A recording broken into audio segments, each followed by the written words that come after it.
other new mothers out there. And also, if you're a boy, you might want to listen up.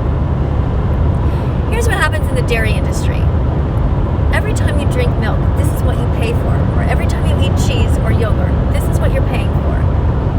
In the industry, sperm is collected by touching the males inappropriately. So those are the bulls, in order to get their sperm. So they steal the sperm from the males. Then they force it into the females. That's sexual assault. Now we're talking twice sexual assault. After the baby is born, if the baby is a boy, they will kidnap him, take him away from his mom.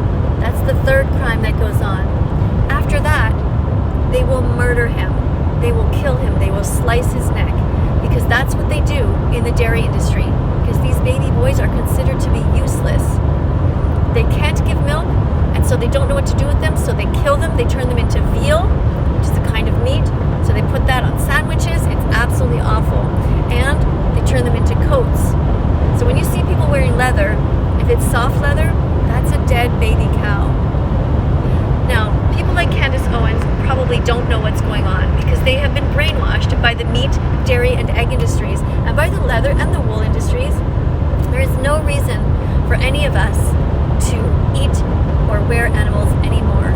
If you live near a store, you can buy tofu, lentils, chickpeas, or anything else that's not the dead flesh of an animal. Now, in order to do that, all you have to do is Google vegan athletes to see that you can be strong, and Google vegan recipes to see what to eat. But remember that veganism is not about food, it's about the animals and protecting them. Now, there are other horrible things that go on in these industries. For example, the baby boy chicks, they are also murdered at just 1 day old, because they'll never be able to lay eggs.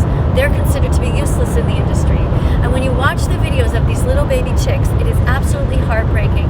This cute, little, yellow, innocent baby bird, who if you saw on the side of the road, you would run to rescue. They put them in these giant blenders. They're on these huge assembly lines, and when they see that they're boys, they kill them by shredding them to 1 million pieces. I know it sounds too horrible to be true, but it really does happen. And when you eat eggs, that's what you're paying for. So you don't need to eat chickens. You don't need to eat eggs. And pigs, at 6 months old, they're put in gas chambers. That's what the Nazis did to the Jews. They murdered them at just 6 months old by the